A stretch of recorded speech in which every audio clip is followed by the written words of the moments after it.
babies. Let's talk about Big Walter Horton. I guess if you're going to have a little Walter, you might as well have a Big Walter. There were lots of littles and lots of bigs in the history of the blues. Now, if one said that Little Walter and Big Walter were the two greatest blues harmonica players, classic blues harmonica players, pre-1980s blues harmonica players, I think I'd go with that pretty close. It's plausible. Let me just give you, I guess almost any blues harp player is going to tell you this. What's characteristic about Big Walter is he got the biggest. It's not only his body that's big. Shaky Horton. Mumbles Horton. These were names he hated, man. Shaky Horton and Mumbles Horton. But that kind of was his demeanor, too. It's rather shaky and mumbling.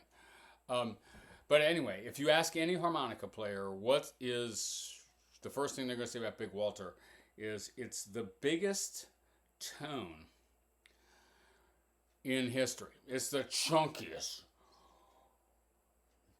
And it's just amazing. And lots of harmonica players are going to go, wow, okay, like I want to be able to do that. I was really praising Sonny Boy Williamson too's big tone. Walter is even bigger and even more vocal. Just to give you a sense of the sound real quick, here's like a 30-second version of John Henry. And now, you remember I described DeFord Bailey's version of John Henry as a showstopper. And also I'm saying that DeFord Bailey was heard throughout the South and that people started learning the harp maybe from him. Although maybe some of these guys were too old for that, to begin there. By the time DeFord showed up in 27. I think it's plausible with Big Walter, though. He was a child then. All right, so here's 30 seconds of John Henry. It's really not DeFord, like, wild technical proficiency. It's beautiful. He's got his whole own rhythmic sense that emerged over the whole recorded output. Very unique. Like a voice. The tone and the rhythm, which is often behind.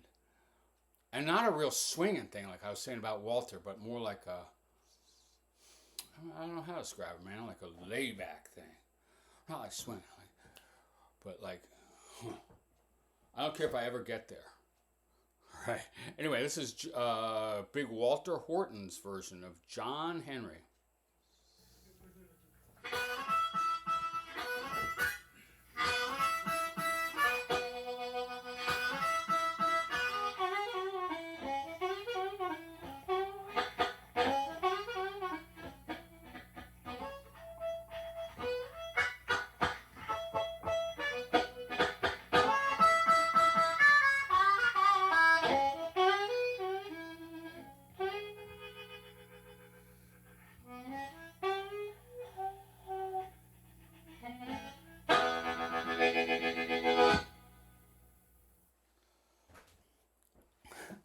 That's the whole recording.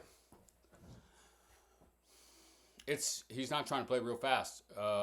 He's trying to play with incredible vibrato, chunk, explosion in the breathing. It keeps striking me amazing every time. Big Walter died in 1981 of acute alcoholism, apparently. At least that was one of the factors. And he was 60 years old, okay? So I was listening to Big Walter in the 70s, and I would have thought that he was 20 years older than that, okay? Sonny Boy in the 60s, Sonny Boy 2 in the 60s is in his 50s, man. You're going like, what? Right? These are seemingly old men. But that's kind of the way they lived, I suppose, rather than their actual physical age. All right. Now, one thing that's real funny about Big Walter. Okay, so like we talked about Sonny Boy Williamson too, maybe stealing John Lee Williamson's name and stuff like this. But I mean, all these were commercial strategies. Big Walter Horton was the first person that Sam Phillips recorded at the Sun Studio in Memphis. At least the first person whose records got issued. And I'm not even sure what the label said, but the songs were things like Little Walter's Boogie. All right? There were several little songs with Little Walter in the title. And, you know, or Little Walter, right at I think the moment that these were being recorded, had an instrumental called Off the Wall that was on the charts. And Big Walter Horton, along with a couple of songs called Little Walter's, Boogie or whatever, did a song called Talking Off the Wall. Now, Big Walter and Little Walter do not play very alike. But in 1953, there might be only one person in the world who can play like Little Walter, and that is Big Walter. Okay? Now, young James Cotton, maybe young Junior Wells are trying this, but they also don't, I mean, they're also very distinctive players, and they're not sounding like Little Walter exactly, but they're emulating Little Walter, and they can't really play like Little Walter. I mean, not that, anyway, they're great players. But Big Walter can. And the thing is, he has to compromise his own style. He compromises his own tone. But he can play this way because he's a fucking genius, dude. He's on the harp. This is Talking Off the Wall from Sam Phillips Sun Sessions in 54. 3?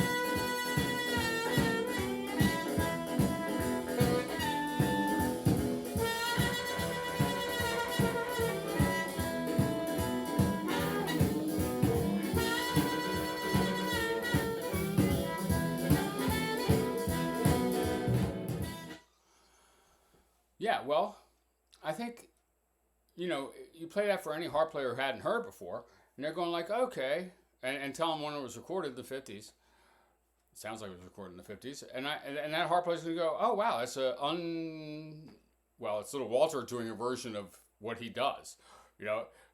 Each riff is actually stolen, too, along with the style. But it's just an assurance that this guy can do anything. And once he gets into, he recorded with Johnny Shines. He was a sideman a lot. He probably had a year or maybe a month in a recording session with Muddy. He was hard to deal with, like a lot of these people, I'm sure. All right, so, I don't know, let's think about, how about, as a sideman, Walking by Myself by Jimmy Rogers. I should have said Robert Jr. Lockwood on the last thing with Sonny Boy 2, and I said Jimmy Rogers, and I have them mixed up. Like, that is not good. This is Jimmy Rogers recording, the great guitar player. Jimmy Rogers recording of Walking by Myself with Big Walter on harp.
understand. What more can I do? Walking by myself, I hope you understand. Yeah, that little line has been emulated by many. And it's, I mean, he's just a great player every time out. I mean, I should shut up with the empty praise, but that's what I'm doing. The tone is the first thing you hear. But the melodic creativity that has to do with complete mastery of the harp. I mean, he bends like a technician. He bends kind of like more like a jazz player or something like that. And especially as he goes on.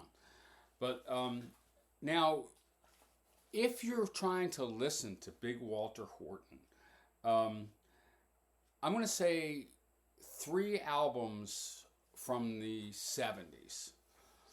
So this is older Walter Horton. I would have said old man Horton, but he was in his 50s.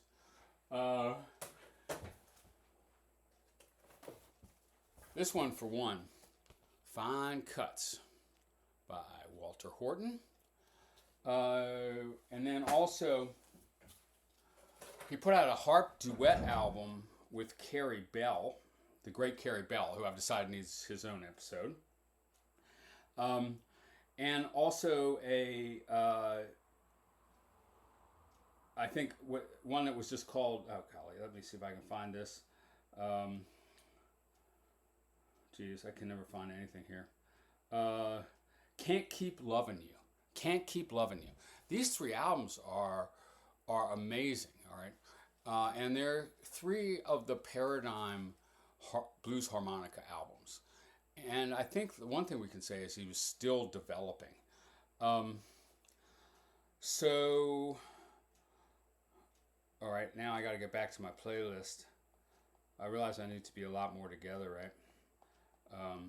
But I kind of like On Together. Am I being honest? All right, so I don't know. Should we try some Johnny Shines or something? But so let me. Okay, well, here is the Paradigm Big Walter song. He called it Walter's Boogie. He recorded versions of it starting in the early 50s, really, and for Sam Phillips, and he recorded myriad versions of it. In concert, he'd play a version of it. He gave it various titles at different times. It's like the Paradigm Walter harp solo. It's hard to learn a little bit. I had a little time figuring out the bends when I worked through this, finally. Walter's Boogie.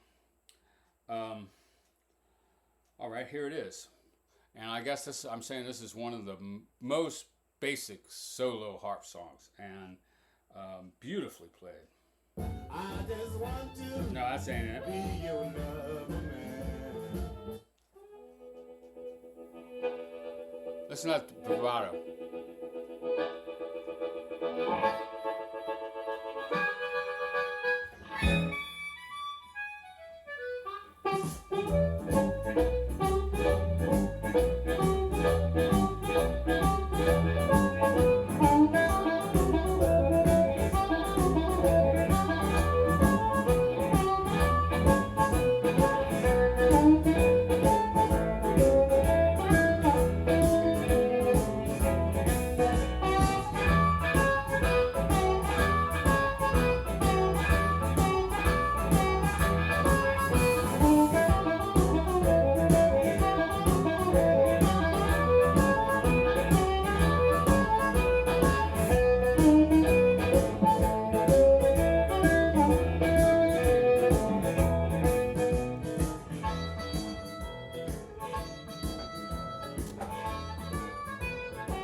Well, that's deceptively difficult. It's deceptively technical.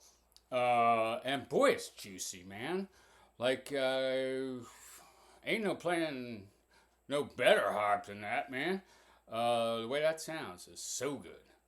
And I think he continued to mature into the 70s, and that's always good, too. Like I say, he put out a duet album with his younger colleague and a guy who had been his student long before, I think, Carey Bell, who's one of the great players and one of the original figures in harp.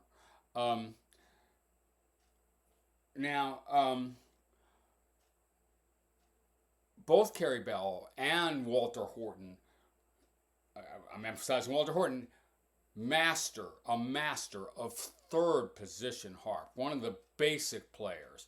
Like if you're trying to learn how third position blues harp should sound, it should sound like this. And because Carey Bell is also a great master of third position harp. It's an interesting album too, because they have very contrasting styles. Carey Bell does not have a big throat vibrato. Carey Bell does not have the chunkiest whoop, whoop. Carey Bell floats over the comb of the harmonica in this beautiful, improvisational, completely original way, actually. If you want to hear it as it sounds in one of its best incarnations, we'll talk about this when we get to Carey Bell, the London Muddy Water session where he's the harp. Because maybe they couldn't find a British harp player that was good enough right then. Including John Mayall. But anyway, so this is a third position duet. I kind of wish that one of them played second, one third, because you can do beautiful duets that way. Like I've done a few over-tracking myself. Maybe I should post, maybe I have a file somewhere. At any rate, I can tell with each lick whether it's Carey Bell playing or whether it's Big Walter. Basically, on this thing, Have Mercy, from Big Walter Horton with Carey Bell, that's the name of the album. The high end is mostly handled by Carey, and the low, chunky end is handled by Big Walter. But, I mean, this is a pretty unique item. A third position duet between Big Walter Horton and Carey Bell Harrington.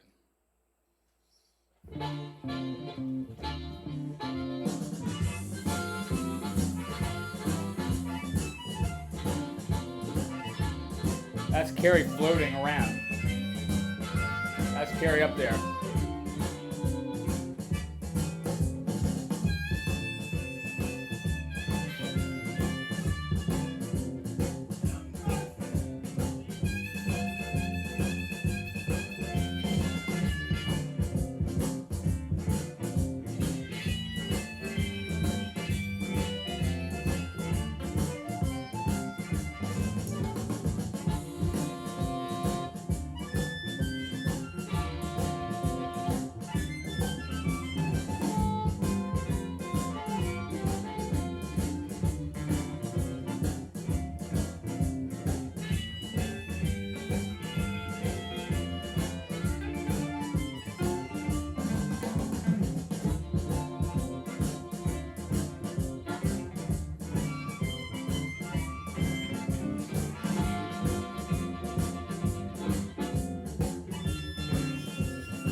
Carey.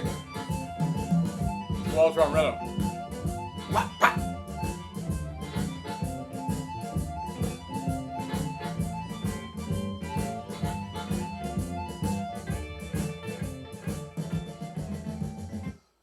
Well, I don't know, maybe we'll play that again when we get to Carey Bell. Probably not, but I think if you're a blues harp player, that's something like ecstasy. Boy, they sound amazing, and they're so loose and so improvised and so precise. And it's cool they recorded together.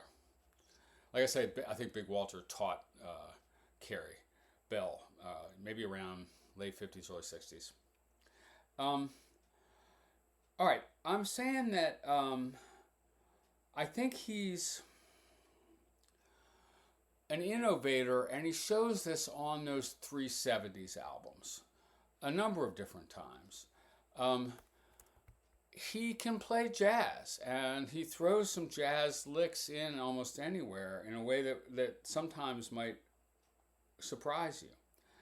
And indeed, he tries some things that you wouldn't believe, and there's no reason before he puts out this album, Fine Cuts, to think that he can do stuff like this.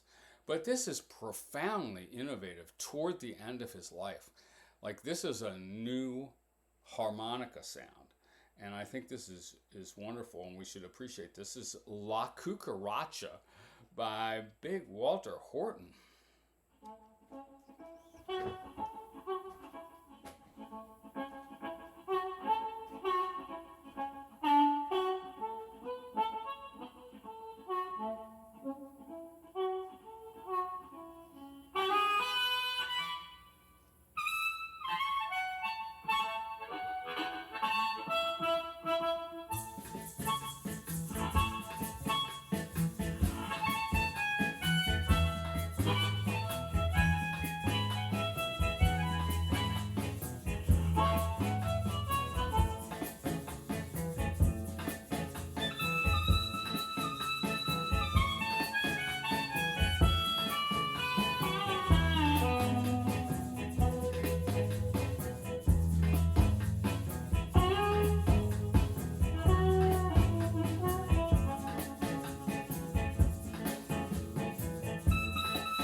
Dude, he is making that shit up completely.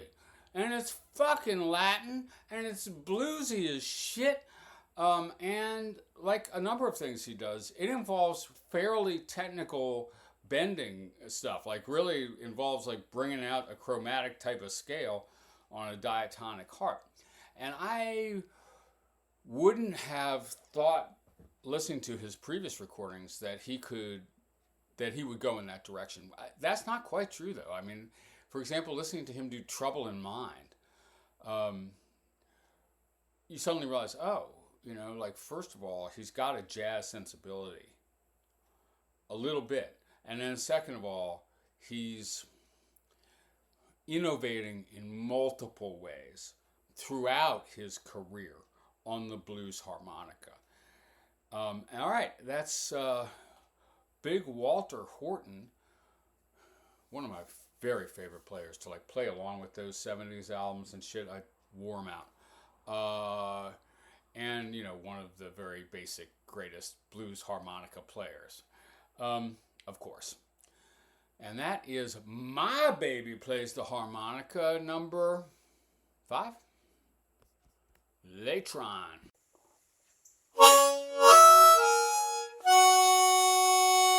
What?